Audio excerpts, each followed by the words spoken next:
আসসালামু আলাইকুম বন্ধুরা, কেমন আছেন? আশা করি ভালো আছেন। আজকে আমরা জানব হযরত ইদ্রিস আলাইহিসসালামের বেহেশতে লাভের কৌশল। চলুন পুরো ভিডিওটি দেখে আসি। আল্লাহ যুগে যুগে বহু নবী রাসূল পাঠিয়েছেন, আর নবী রাসূলগণ এক আল্লাহর ইবাদত করেছেন এবং তারা আল্লাহর দ্বীনের দাওয়াত দিয়ে গেছেন। একমাত্র আল্লাহর দ্বীনের দাওয়াত দিয়ে গেছেন একমাত্র মানুষকে আল্লাহর মুখী বানানোর জন্য, যাতে তারা আল্লাহকে চিনতে পারেন। আর আল্লাহর নবী রাসূলকে দিয়েছেন বিভিন্ন হিকমত ও মুজিজা, যারা মানুষকে আল্লাহর মুখী ডাকতেন এবং নিজেরা খুশি থাকতেন। আর তার মধ্যে একটি ঘটনা হচ্ছে, হযরত ইদ্রিস আলাইহিসসালাম জীবনে বহু মুজিজা দেখাতেন।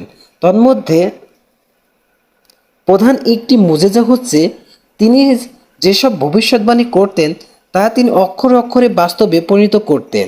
কিন্তু কথা হলো এই যে হযরত ইদ্রিস আলাইহিসসালামের আমলে আল্লাহ তাআলা খুশি হয়ে তাকে বিভিন্ন সময় ফেরেশতাদের মাধ্যমে আসমানে গমন করাতেন। আর এই গমনের মধ্যে একটি উল্লেখযোগ্য ঘটনা হচ্ছে এটি। একদিন তিনি তাসবিহ তাহলিল পাঠরত অবস্থায় ছিলেন। এমন সময় হঠাৎ ফেরেশতা আজরাইল আলাইহিসসালাম সাধারণ মানুষের বেশ ধরে এসে তার সামনে দাঁড়ালেন। তিনি তাকে বিদেশি মেহমান মনে করে যত উপযুক্ত অভ্যর্থনা জানালেন। হযরত ইদ্রিস আলাইহিসসালাম প্রতিদিন রোজা রাখতেন এবং আল্লাহ তার জন্য প্রত্যহ সন্ধ্যার আগে বেহেশত থেকে খাবার পাঠাতেন। তিনি সেই বেহেশতের খাবার দিয়ে ইফতার করতেন এবং ইফতার শেষে সে খাবার বেঁচে থাকতো তা আবার তিনি বেহেশতে ফিরিয়ে দিতেন। কিন্তু সেদিনও একইভাবে খাবার এলো। তিনি সেই খাবার দিয়ে নিজে ইফতারি করলেন এবং মেহমানকেও খেতে দিলেন। কিন্তু ওই মেহমান রূপে ফেরেশতা আজরাইল আলাইহিসসালাম খানা খেলেন না, বরং সারা রাত ইবাদত অতিবাহিত করলেন। পরের দিন হযরত ইদ্রিস আলাইহিসসালামকে মেহমান ব্যক্তি আসার আচরণ দেখলেন এবং তার বৈশিষ্ট্য দেখে মেহমানকে জিজ্ঞাসা করলেন, হে ভাই, আগন্তুক মেহমান, আল্লাহর শপথ করে বলছি, সত্যি করে আপনার পরিচয় দিন। মেহমান বললেন, আমি ফেরেশতা আজরাইল আলাইহিসসালাম। তিনি বললেন, তাহলে আপনি আমার জীবন নিতে এসেছেন? ফেরেশতা আজরাইল আলাইহিস সালাম বললেন, হে আল্লাহর নবী, আমি আপনার সাথে বন্ধুত্ব সম্পর্ক করতে এসেছি। আমার একান্ত আশা যে আপনি আমার প্রস্তাবে রাজি হবেন। হযরত ইদ্রিস আলাইহিস সালাম বললেন, আমি আপনার সাথে এই শর্তে বন্ধুত্ব সম্পর্ক করতে পারি যে আমাকে একবার মৃত্যুর অবস্থা উপভোগ করাবেন।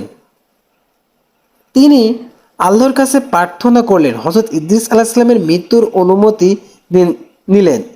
তারপর হযরত ইদ্রিস আলাইহিস সালামের জান কবজ করলেন এবং মৃত্যুর পরে মালাকুল মাউত হযরত ইদ্রিস আলাইহিস সালামকে জীবিত করার জন্য আল্লাহর দরবারে দোয়া করলে আল্লাহ তার দোয়া কবুল করলেন। আবার হযরত ইদ্রিস আলাইহিস সালামকে জীবিত করা হলো।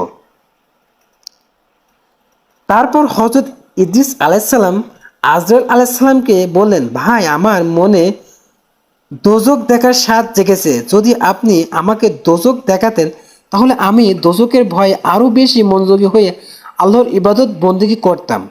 তার প্রস্তাবে আজরাইল আলাইহিস সালাম মঞ্জুর করে তাকে দোজখের দরজা পর্যন্ত নিয়ে গেলেন।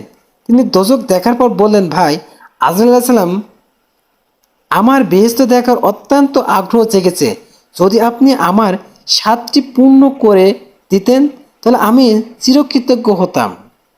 মালাকুল মাউত বললেন, যদি আপনি আমাকে প্রতিশ্রুতি দেন যে বেহেশতে দেখে আবার ফিরে আসবেন তাহলে আপনাকে বেহেশতে দেখাতে পারি। অর্থাৎ ইদ্রিস আলাইহিস সালাম তাতে রাজি হলেন এবং আজরাইল আলাইহিস সালাম তাকে বেহেশতের দরজায় পৌঁছে দিলেন।